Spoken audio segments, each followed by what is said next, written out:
Lalo.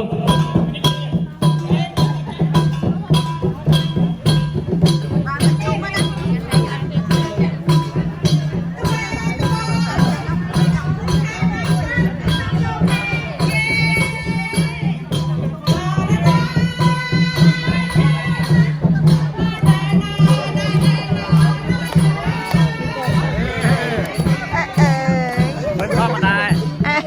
Thọt môi xanh đại YouTube vậy nè. Bên thọ mà ta.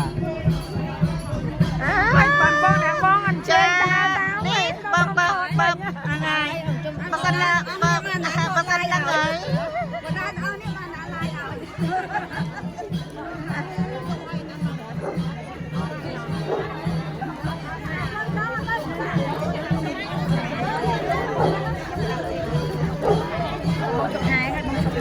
không phải bông xanh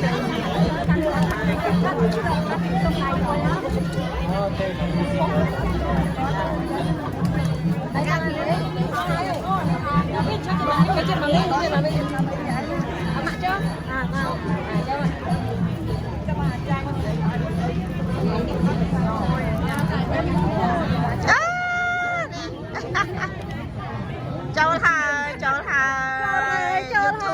YouTube cầm bật